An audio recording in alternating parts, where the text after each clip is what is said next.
I remember the first fly tying book I bought. It was in 1989, so a little more than 30 years ago. It was this Index of Orvis Fly Patterns. It's just a plastic 3-ring binder published in 1978. Nothing special, just really a pattern encyclopedia with a few tying instructions in it. But looking through it today, I did see one interesting ad. It was learn to tie flies in your own home with this $69 VHS tape. And it just made me realize how far we've come in 30 years. I mean, a lot of y'all are probably watching this video on your phone, and you certainly didn't have to pay $69 to watch me tie something. So flipping through this book, yeah, it was a blast from the past for me, but there are some pretty interesting patterns in it. And the one I picked to tie today, it's called a Matuka Sculpin. And the freshwater sculpin, it's a pretty interesting fish. It's got a really wide range for its habitat, so there's a good chance that some of the rivers you fish might have a population of sculpins in it.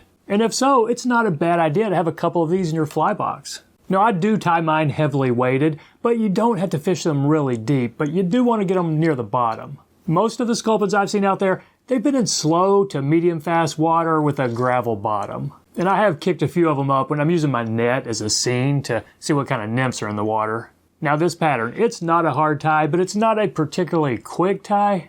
But a good thing about a pattern like this, if you mess it up and tie it a little bit shabby, it's still going to be a great fly for you. So there's one in the vise, a Matuka Sculpin, and it's kind of shaggy, but what I like about this, first are those, front fins coming off. I think that gives it a neat profile. And the fact that if you mess this thing up and make it too shaggy, it's still going to be a great fly for you. So let's go ahead and catch this in. That's a size 6, 3X long barbless streamer hook. This is a Sprite, which I believe is an English company. And I am going to put some heavy weight on this. Normally I'm using an 0.15. This is an 0.25. So it's 2 sizes heavy, and I'm going to put quite a few wraps to cover at least, the middle of the body here. And make sure you don't leave that too far forward because we are spinning some deer hair up front. Now I step my thread up. This is a black 140 denier. I'll put a little dam in front of the weight, bring it back over it, another dam in the back, and then leave it back here where I'm going to catch in the tail.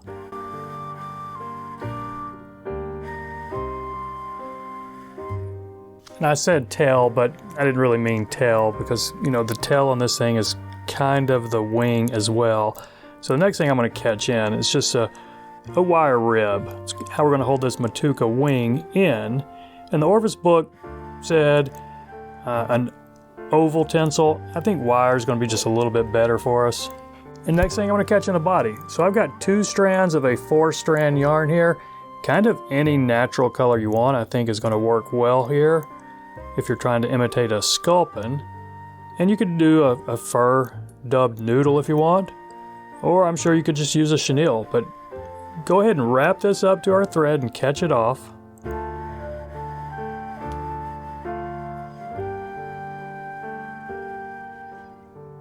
Now the recipe says take 4 feathers of a brown speckled hen, from a saddle, so soft hackle feathers here.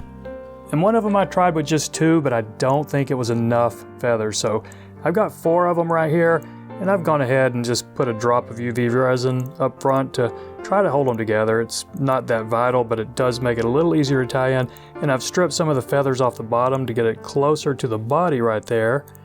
Now I'm just going to catch these in with a few wraps right here, trying to keep it on top of the hook there, and I think that's fine. And what we'll do right here, we're going to just catch this wire rib as we go up front. Now you could poke your bodkin through right here if you want, or just poke the wire through, or just try to pull them up with your fingers is kind of what I've been doing because this has been a shaggy fly and I'm fine with it being shaggy. So I'm just going to catch it in right there and move it forward a little bit, create another little opening, and then just do this all the way up front.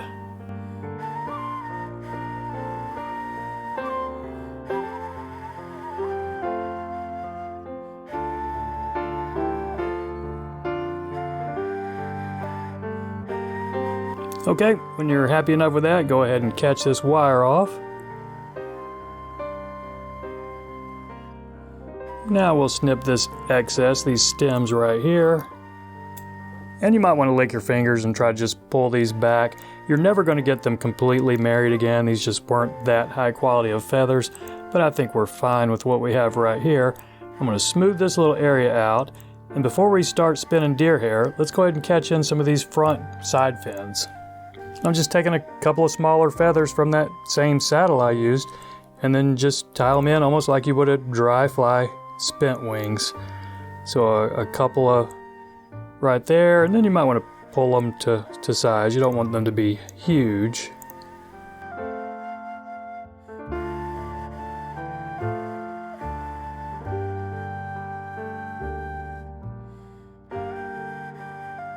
Okay, take a look at the profile if you're happy enough with that, which these are a little bit off kilter, but you know what? I'm fine with it. I'm going to go ahead and work on my deer hair.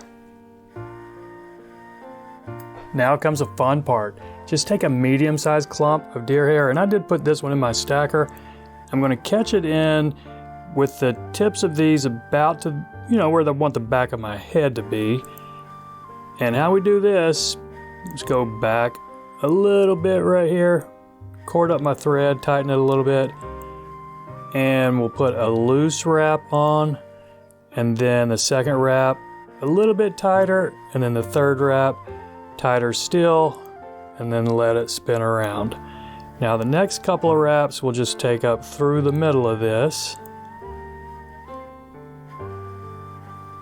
And then if you want, just go ahead and try to get the last wrap right in front of them. But we're gonna pack this. And I have this Stonfo hair packer right here, which is pretty convenient because it's got a little foam insert. But if you don't have one of these, just grab a bottle cap with a hole punched in the end. It will work just as well. So what I'll do here, just grab all of these and then push them back, really pack it in. And now while it's holding it back a little bit, put a few wraps going back to just kind of hold it in place back here, and take your thread just a little bit forward of that so we can catch in the next bunch. And this next bunch, at least the same size, maybe bigger if you've got a little bit of room. And I'm not worried about stacking this one. I'm just going to catch it in right in the middle with the same way we did before, a loose wrap, and then the second wrap a little tighter, and then the third wrap letting it spin all the way around. And we're going to make a little bit of a mess here, but trimming it is also the fun part of this fly. Now let's take our hair packer again and do the same thing right here. Just far enough back where we can get a head on it. Okay, I think we can probably work with that. A few wraps right here before I let go. And I've broken a few of those fibers, that's perfectly fine. Now grab your whip finish tool before you let those go because they're going to spring back forward. So you have to do this whip finish kind of quick, and we still might trap some fibers, but it's okay if you do, we can always trim them.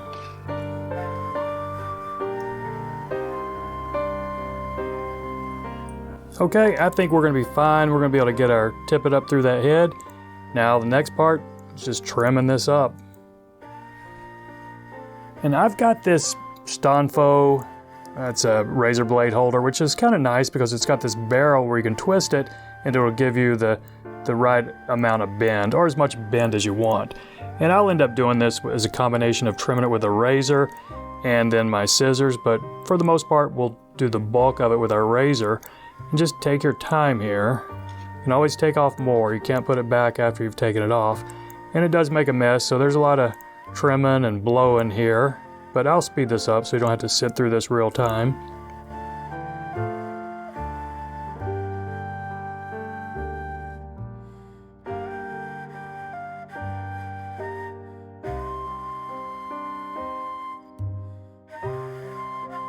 So that's kind of how I get the bulk of it gone, and then just, take your scissors around here and do a little bit more sculpting if you want to get a nice pretty and, make it as perfect as you can. If you're going to take some pictures of this thing and put it on Instagram, I'm definitely not putting this thing on Instagram. I'm going to put it in my streamer box and take it to the river.